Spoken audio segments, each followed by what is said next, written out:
NUSRL Ranchi ने 2025 batch को कहा अलविदा। जश्न में डूबी शाम और यादों की सौगात। National university of study and research in law Ranchi ने 2025 बैच के LLB और LLM अंतिम वर्ष के छात्रों को विदाई दी। समारोह का नाम अलविदा रखा गया था और इसकी शुरुआत दीप प्रज्वलन से हुई। कुलपति डॉक्टर अशोक R पाटिल ने छात्रों को भविष्य के लिए शुभकामनाएं दी और कहा कि यह विदाई नहीं बल्कि एक नए जीवन की शुरुआत है। कार्यक्रम में गीत, संगीत, डांस और छात्रों की भावनाएं प्रमुख रही। झारखंड की महिला जज को नहीं मिली child care leave, supreme court में लगाई अर्जी।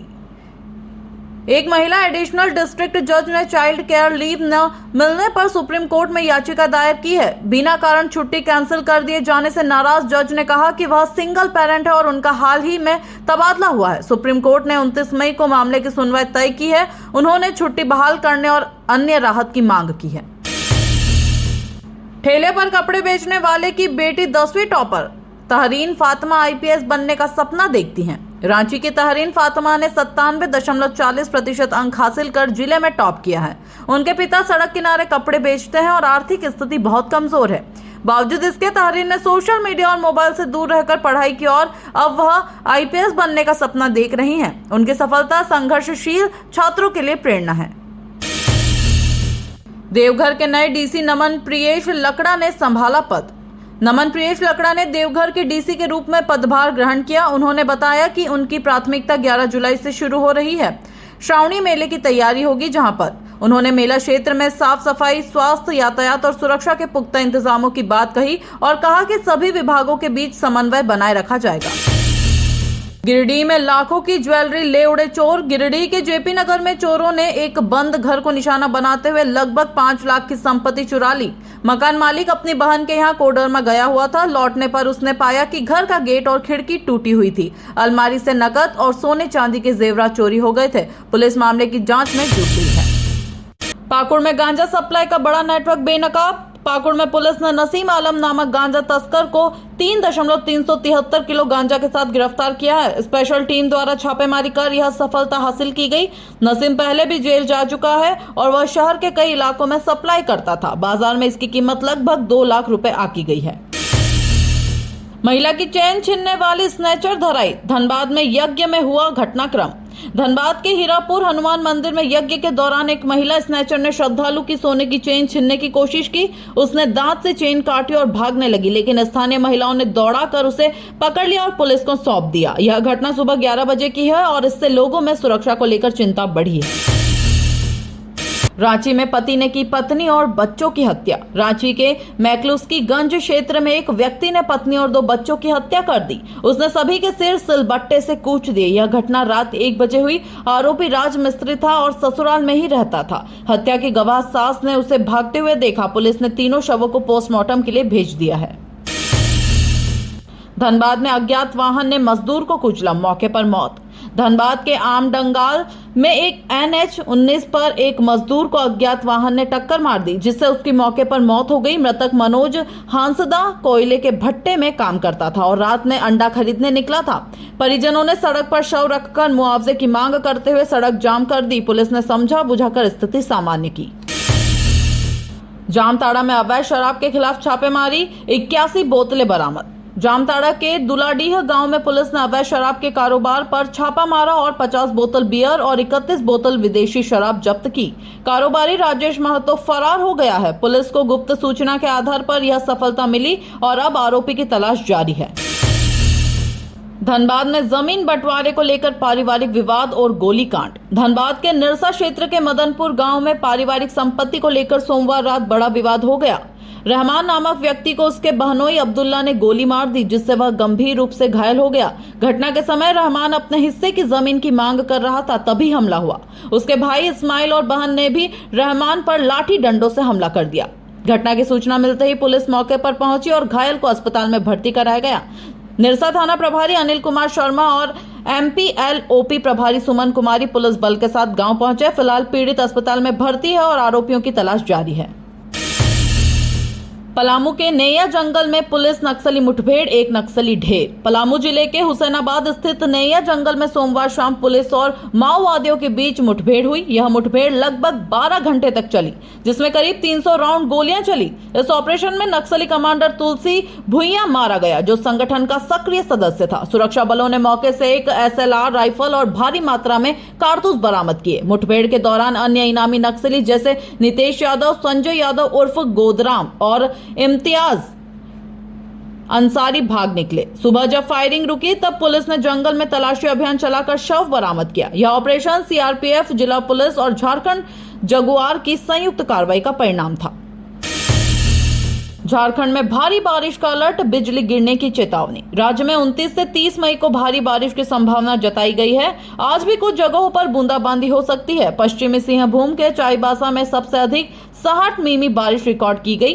सरायकेला में तापमान 37.3 डिग्री सेल्सियस और लातेहार में सबसे कम 21.9 डिग्री सेल्सियस रहा। हवा की गति भी अधिक दर्ज की गई है। मौसम विभाग ने वज्रपात की चेतावनी दी है। कुछ जिलों में आकाशीय बिजली गिरने से नुकसान हुआ है। लोगों को सतर्क रहने की सलाह दी गई है।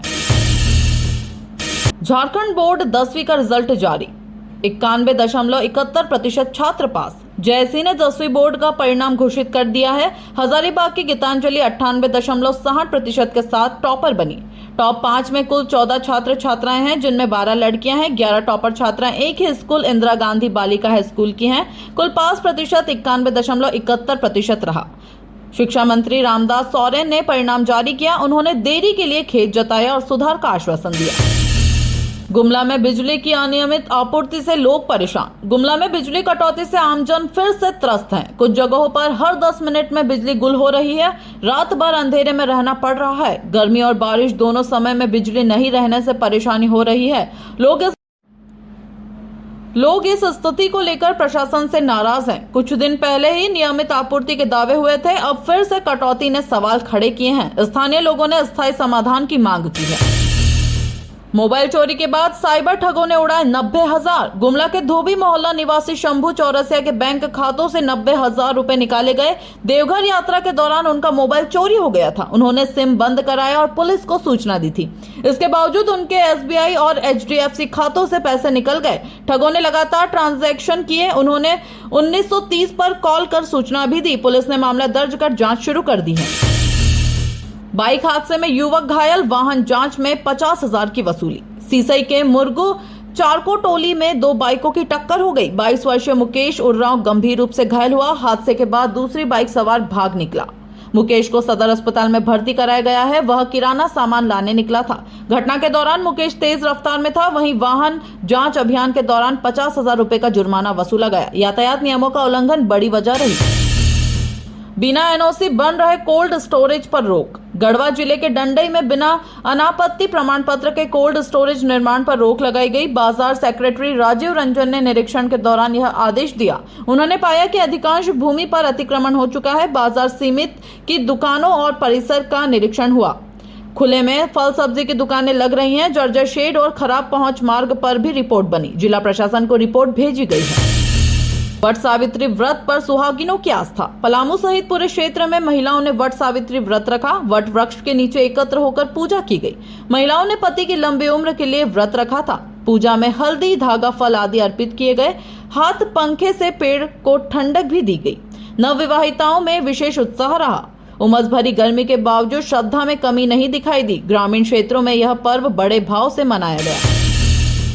विधायिका और कार्यपालिका में समन्वय पर जोर। गढ़वा के जिलाध्यक्ष सुशील कुमार ने विधायक और पदाधिकारियों के बीच हुए विवाद पर चिंता जताई है। उन्होंने कहा कि विकास के लिए दोनों को मिलकर काम करना होगा। जिले के 35 वर्षों में कई प्रतिनिधि आए, सभी ने जनहित में कार्य किया है। उन्होंने कहा कि विकास मुद्दों पर मतभेद से बचना चाहिए। कोई भी असंवैधानिक कृत्य न हो, जनहित सर्वोपरि रहना चाहिए। उन्होंने समन्वय की अपील की।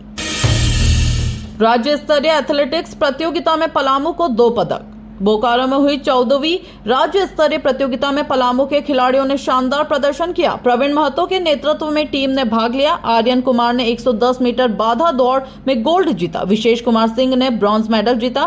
प्रतियोगिता 25 से 26 मई को हुई थी। राज्य के कई जिलों से खिलाड़ी शामिल हुए थे। पलामू के प्रदर्शन से जिला एथलेटिक्स संघ उत्साहित है। भविष्य में और अच्छे परिणाम की उम्मीद जताई गई है। सांसद ने हेमंत सरकार पर अपराध को लेकर साधा निशाना। पलामू सांसद विष्णु दयाल राम ने क्षेत्र भ्रमण के दौरान सरकार पर आरोप लगाए। उन्होंने कहा कि राज्य में अपराध चरम पर है। गढ़वा और मेराल प्रखंड में पीड़ित परिवारों से मुलाकात की। वज्रपात से मृत लोगों के परिजनों को सांत्वना दी। चंदन पासवान हत्याकांड में भी न्याय का भरोसा दिलाया। उन्होंने संबंधित पदाधिकारियों से बात कर मदद दिलाने की बात कही। साथ ही राज्य सरकार पर अपराधियों को संरक्षण देने के आरोप भी लगाए। सिंगरौली पटना एक्सप्रेस के समय में बदलाव की मांग। पलामू में नागरिकों ने सिंगरौली पटना एक्सप्रेस ट्रेन के समय में बदलाव की मांग की है। लोगों का कहना है कि वर्तमान समय ग्रामीण यात्रियों के अनुकूल नहीं है। छात्र, मजदूर और नौकरी पेशा वर्ग को परेशानी हो रही है। मांग की गई है कि ट्रेन का समय ऐसा हो कि लोग पटना आसानी से पहुंच सके। सांसद से इस संबंध में ज्ञापन भी सौंपा गया है। रेलवे विभाग पर ध्यान देने का आग्रह किया गया है।